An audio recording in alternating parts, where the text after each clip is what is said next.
We're still looking at all the miracles of Jesus, and we're asking, where's my miracle? And today we're talking about people in bondage. Everyone's in bondage to something or someone.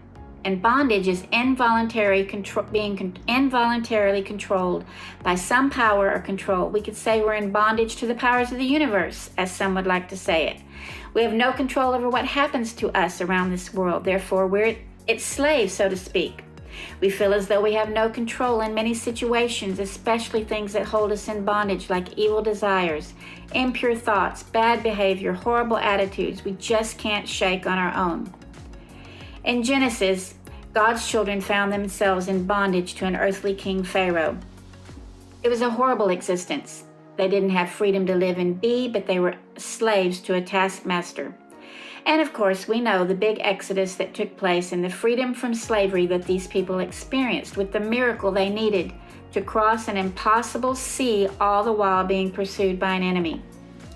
For the sake of this study on Where's My Miracle, we're going to refer to those of us or our friends and families that are in bondage as those that are controlled by something that keeps them chained, like addiction, depression, sin, those that are tormented in their minds or bodies, completely bound and unable to set themselves free, no matter what they do or don't do. In Matthew 8, we read of several miracles of Jesus, but the one of a possessed man is the one of interest here. These possessed men were in bondage, and they lived in the tombs, and they were violent, and no one could pass by them. Jesus met them and said, "What do you want with me?" In fact, voices came out of these men begging to be driven into a herd of pigs. So Jesus said, "Go," and these demons that bound up these men ran to a herd of pigs, and those pigs died in the water. In Luke's account, we read that these men wore no clothes. It even tells how the man that they were talking about had been chained and kept under guard.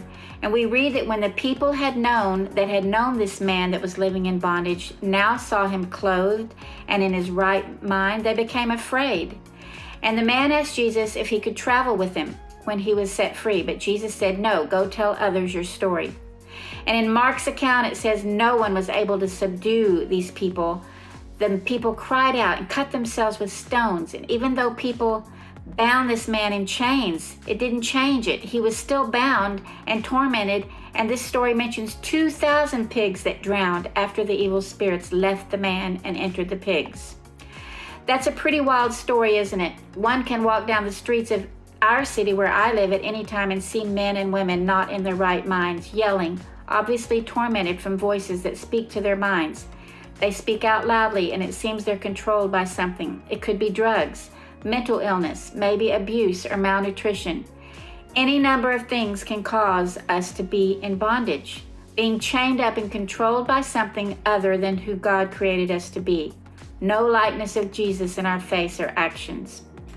This story shows us one big thing, and that is Jesus is in control of all the things in this world that create bondage, and He alone has the authority to set us free.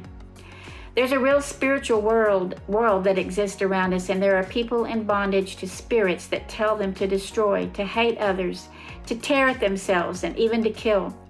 These are spirits that taunt us all, whisper in our ears, and some we are able to dismiss, and others people cannot because they're in bondage.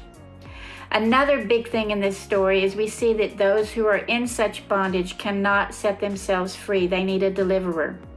And the third huge thing is the miracle that took place after an encounter with Jesus. The man was left clothed and in his right mind, able to share his story. So 3 things: Jesus is in control, those in bondage cannot set themselves free, and miracles occur when Jesus speaks, and they are set free. It's interesting to note that these voices in these men knew who Jesus was. They recognized his authority, and they knew their time was short in his presence. There's a verse that says, "Our wrestle or our fight is not against flesh and blood, but against principalities and rulers and powers in a dark world." Without Jesus, it would render us all living in bondage, much like this man in tombs, tormented day and night, ruled by darkness. But why were the people afraid in the accounts of this story when they saw this powerful miracle?